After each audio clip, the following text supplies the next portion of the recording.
Ben, can I have your spare 5 minutes, please? It's so concise too. Thanks for the invitation. In the last couple of weeks, Australia has donated $3 million to the Cyclone Koman appeal in Myanmar to address issues of massive flooding and landslides that hit that country. DFAT crisis teams have been deployed. Money has been given through UN and Australian NGO organisations, and humanitarian relief supplies have been deployed by the ADF on behalf of the ASEAN Coordinating Centre for Humanitarian Assistance. Similarly, Australia has recently donated $20 million in humanitarian assistance and early recovery assistance to Nepal. During its tenure in the UN Security Council, Australia played a leading role in advocating for enhanced humanitarian access and better protection for civilians in Syria, co-authoring two important UN Security Council resolutions, one of which, unanimously adopted, allowed for aid to be delivered using direct routes into Syria without needing the permission of the Syrian government. Very significant. All of these actions entailed a form of what I would call humanitarian diplomacy. And what I want to do in this presentation is examine the intersection between humanitarianism and diplomacy that's engaged in this term, and to think about whether Australia engages in it, what opportunities and challenges it may present to Australia. Now, humanitarianism is a very powerful concept in world politics today. It deals with a sense of the obligation to reduce the undue suffering of others and not to impose it. Humanitarian assistance, quote, is aid and action designed to save lives, alleviate suffering, and maintain and protect human rights and dignity during and in the aftermath of emergencies. And that's a definition that the Australian government also utilised. It's a universal duty based on the idea of our common humanity and premised around four core principles. These are the ideas of humanity, of impartiality, that you give assistance on the basis of need, neutrality, meaning you don't take part in or take sides within of one party or the other within a conflict, and independence. That is keeping humanitarian assistance separate from other political, economic, and military objectives. So it's very powerful, it's used to invoke and justify action in world politics today. And unfortunately, it's ever more needed with the expansion of humanitarian crises. 58 million people in the last several years have fled their homes. More than 107 million have been affected by natural disasters. And the aid budget, the aid budget for 2014 has risen to $24 billion, up $4 billion from the preceding year. Now, diplomacy, in contrast, the classic definition of which is to represent a state, to protect and promote its interests, and to collect and analyse and report information, to encourage cordial relations and negotiate agreements. As Peter Varghese said, it's all about persuasion. The methods of communication and negotiation happen in a range of different platforms. They can happen bilaterally between two actors. They can happen multilaterally. And increasingly, we're also seeing the rise of polylateral diplomacy involving non-state actors also. Now, accompanying this shift and expansion in diplomacy today is expansion of the way we understand diplomacy. So, economic diplomacy, sports diplomacy, humanitarian diplomacy. So this is the context, the proliferation of genres of diplomacy in which humanitarian diplomacy is arising. So what is it? Well, it is hard to define. But I would say it's been an intrinsic part of the humanitarian system ever since the inception of that system.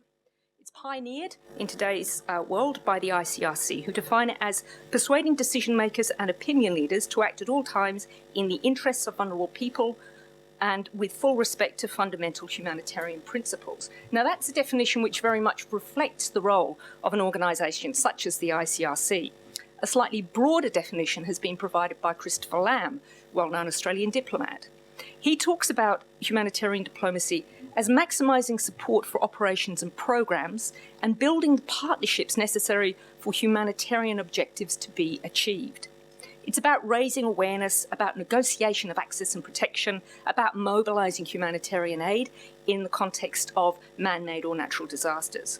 On the ground, it's concerned with practices of negotiating and coordinating and communicating with authorities, with other humanitarian actors, and with local communities to negotiate access, to negotiate protection.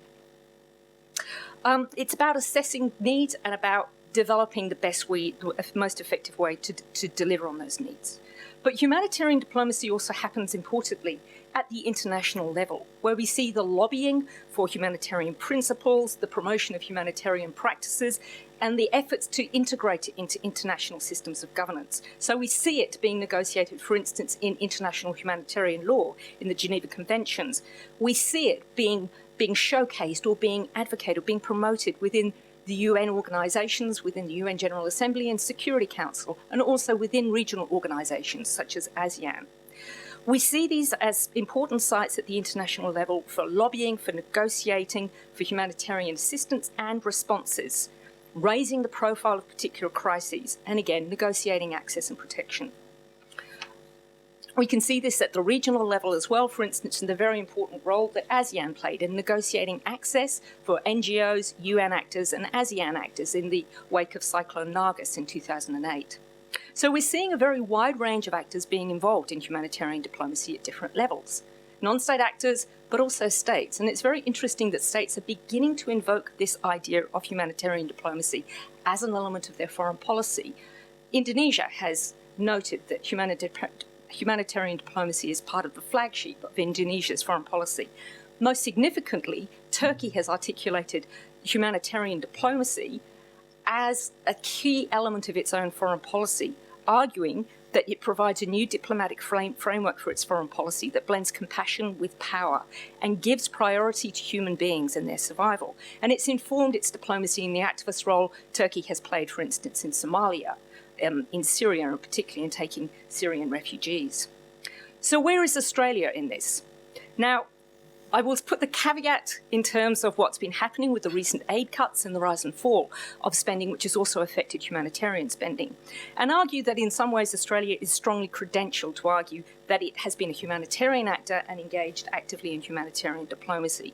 We can go right back to Australian support for provision of assistance during the Indian famines in the 19th century, to the role of Australia in accepting 150,000 refugees from Indochina in the 1970s. More recently, its role in brokering the UN peace and peace mission in Cambodia, its role in Bougainville, its role in promoting the intervention in East Timor that's already been discussed, the important role of Gareth Evans, whose room we are in at the moment, in articulating the doctrine of responsibility to protect citizens from mass atrocities, and also the interesting role that Kevin Rudd played in lobbying for the application of R2P in the context of Libya. The substantial role that Australia played in one of its biggest provisions of assistance in response to the Indian Ocean tsunami, and more recently, Haiyan. Australia also plays an active role in promoting disaster risk reduction and resilience programs through multilateral platforms such as the Hyoga framework. And recently, for instance, co-hosted the regional consultation for the World Humanitarian Summit with New Zealand in Auckland. So we can see, and with this and with the illustrations I made at the beginning, I think we see different dimensions of Australia's humanitarian diplomacy. Mobilising resources in terms of affording assistance and protection, raising awareness at bilateral and in multilateral and polylateral forums about the promotion of humanitarian objectives, and providing leadership and advocacy for the negotiation of humanitarian protections, as in Syria and in regard to East Timor. But what are the incentives here? Well, the incentives of humanitarian diplomacy are many. There is the legitimacy that humanitarianism these days invokes and can afford. It makes you look like a good international citizen, and maybe indeed you are a good international citizen, whereas abuse of humanitarian rights and human rights makes you a pariah. Michael Barnett has recently said that humanitarianism has become the new, compassion has become a status symbol in international politics. It helps enhance and consolidate relationships and build frameworks of cooperation. And we can see the role that Australia has played in the East Asian Summit, for instance, in regard to initiatives with Indonesia in terms of disaster rapid response planning and management. Disaster diplomacy, as it is now known as well, is very important in rebuilding relationships of trust. And here I would point to the role that Australia's cooperation and provision of assistance to Indonesia in the wake of the Indian Ocean tsunami, and then subsequently in building things like the Australian-Indonesian Partnership for Reconstruction and Development, helped to mend the rifts that had been there since the East Timor crisis. It's an opportunity to demonstrate solidarity. And remember, we are in one of the most disaster-prone regions of the world in the Asia-Pacific. It also is an interesting platform in the way that the military can be used as key vector in humanitarian diplomacy. There is the goodwill that is generated by the rapid deployment, for instance, of the ADF in Aceh, in Nias, more recently in Myanmar, in provision of assistance in Myanmar, in Pakistan in the wake of the earthquake. The holding of military exercises these days increasingly have a disaster relief component. So we see it within the RIMPAC exercises, and we see the ARF disaster relief and field exercises initiated in 2009. And so these exercises help both demonstrate goodwill, build relationships between the military, and build interoperable capacity.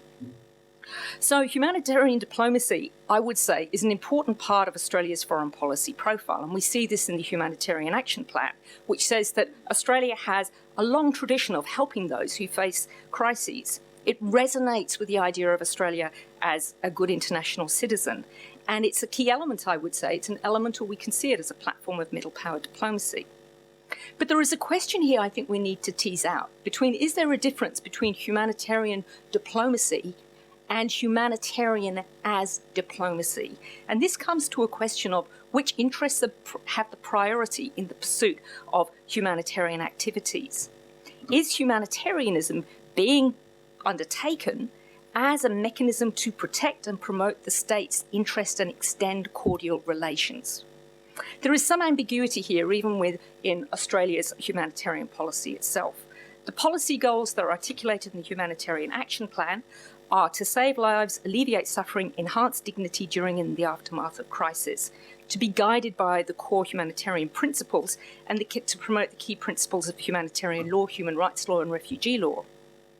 The rationale, though, that is given is also that it is in Australia's interest to do so, since, and I quote, the direct and indirect impact of international humanitarian crises that spread over borders can have implications for regional and national security. In addition, the humanitarian policy is embedded in the broader aid policy. The principal goal is iterated as to promote Australia's interests, national interests, by contributing to sustainable economic growth and poverty. So here we have a contrast between a concept of humanitarianism, which is essentially about promoting the interests of others, and a policy which is lodged in a broader aid policy geared towards promoting the interests of the self and the national interests. Now, sometimes there is little distinction between humanitarian diplomacy and humanitarian as diplomacy, where the interests converge. So, engaging in humanitarian activities such as mobilising resources and negotiating access may have no implications for impartiality, neutrality, or independence, for instance, in the context of a natural disaster where there's no conflict pending. But the issue is more fraught, particularly when one engages in humanitarian activity in conflict zones and complex emergencies. And here there is a difficult road that has to be navigated between managing humanitarian interests along with other national political and security interests that may require some form of partiality and alignment. And even if unintended, the consequences of providing that humanitarian assistance in association with those interests can be perceived as engaging in partiality and taking sides. The aid effort, the humanitarian efforts in Afghanistan and Iraq, and the integration of humanitarian efforts into whole-of-government approaches here raises issues and problems that we can't ignore. And there can be clashes between the ethics of humanitarianism and the politics of humanitarian diplomacy and humanitarianism as diplomacy. Another classic example, which I'll just allude to, but I won't go into, is the issue that Bill Maley raised this morning in regard to asylum seekers, where on the one hand, Australia has long held a position as a good international citizen in its participation in the international refugee regime, but its policies on asylum seekers seems very much at odds with this humanitarian stance by adopting a more securitized and criminalized approach to asylum seekers rather than what one would say is a humanitarian approach. To conclude, there are many attractions of humanitarian diplomacy, but it is a very challenging path to walk. Australia is not Turkey. It does have a strong identity as a humanitarian actor and a leader, and that's important to its international persona.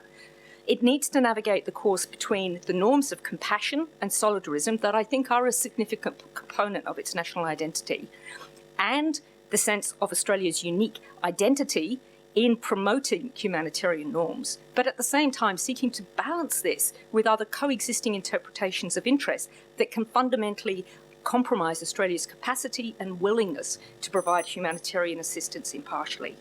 These problems are not unique to Australia, but I think given Australia's international profile as a good international citizen and a middle power, they're particularly appropriate and apt. Thank you.